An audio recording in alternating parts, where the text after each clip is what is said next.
So let's get right into it. Of course, for number one, we got Michael Jordan, the GOAT. 31 50-point games, 4 60-point games, many 30-point games. He's averaged damn near 30 for his whole career.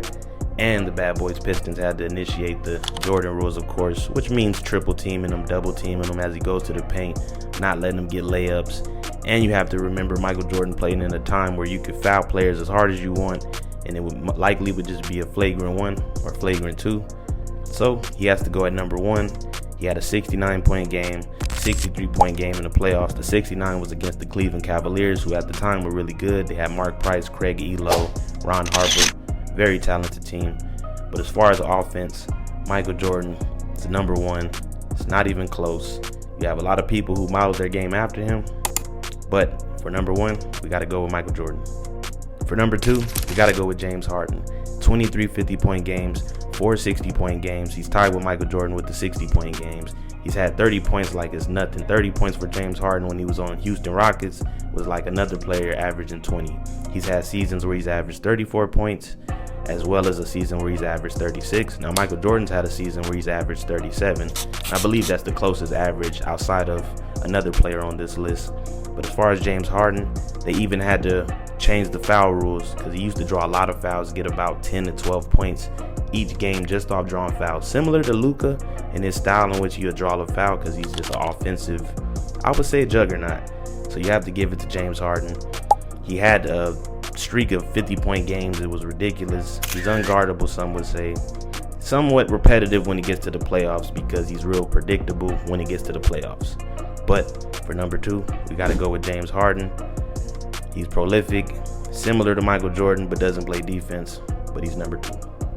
For number 3, we're hopping in the time machine and going back to the 60s when Wilt Chamberlain was dominating. Now, he's had a 3,000-point season.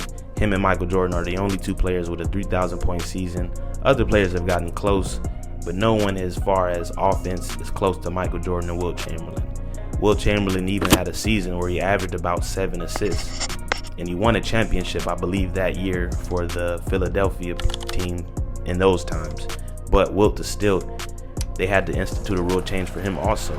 He just was too dominant. There wasn't many 7-foot players back then, so no one could really guard him. He would just lay up the ball over you or finger roll the ball over you, and he made it look effortless. His career statistics look unreal because back then the game pace was faster and it just was a different game. The defense they played, it was many holes in it, so the offensive numbers are inflated, but still got to give it to Wilt. Still, it's not too many players that have his averages, to have a 3,000-point season, to just be as dominant as Wilt Still. Rest in peace. Now for number 4, you got LeBron James and Magic Johnson. I put them together because they both had a similar playing style. LeBron James, he's the best player on the court, but he defers to his teammates and makes sure everyone else gets involved. Similar to Magic Johnson when he was running the Showtime Lakers with Kareem and Cooper and Byron Scott. He made sure he got everyone involved. Similar to LeBron, but LeBron has countless 30-point games. He has many 50-point games, and people truly feel like he can dominate the game at any time. Similar to Magic Johnson. The only thing with Magic Johnson back then, he didn't shoot really much. He was more of a passer. He'll lay it up, but he wasn't shooting threes. The league didn't popularize the three-point shot until like the late 80s, and that's when it became like the shot. But Larry Bird was shooting threes. Dale Ellis was shooting threes. But Magic Johnson, even without shooting threes, he was dominant offensively. He averaged 12 assists. It's a lot of players I could have put on here, but as far as when you talk about offensive geniuses, you got to put LeBron James and Magic Johnson together because they share a similar playing style of getting players involved while also being the best player on the floor. And they could possibly just average 30 a game if they wanted to, but they have this style where they get everyone involved. So number 4 is LeBron James and Magic Johnson. And an honorable mention is Elgin Baylor, one of the first point forwards in the league ever, as he played alongside Jerry West. And he didn't get to win a championship in his playing days, but he was very fundamental in those early 1960s Laker teams. So we're hopping back into the time machine with this one, and it might be a shock, but for number 5, I got Bill Russell. Simply because he popularized the fast break in the 50s and 60s by blocking the shot and then throwing it to the players running down the court for an easy basket. But he's popularized the fast break to what we know it as today. And you know how players cherry pick, and we see it all the time. He was so dominant because defensively, he was blocking most shots, similar to a Patrick Ewing in Georgetown or Dikembe Mutombo or Alonzo Mourning. Bill Russell was blocking every shot, getting the ball, throwing it down the court for easy buckets. He was able to win a lot of championships simply because he was not only the best defensive player in the league, but he got other players involved. He had great teammates also. What people don't know is why he won so many championships. The Celtics were just a really great team. And he wasn't really much of a scorer, but his type of defense redefined offense, because before Bill Russell was playing, they weren't really running fast breaks. It was a very slow game, but it accelerated, and Bill Russell was part of that. So we got Bill Russell for number 5. Rest in peace.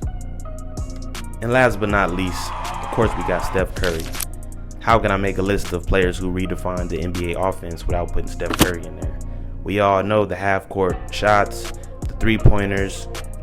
He made that a shot that became a good shot. When I was growing up, shooting a three was not smart. It was kind of referred to as the less accurate shot, the less intelligent decision made on the court. If a player was just shooting threes back then, they would get subbed out.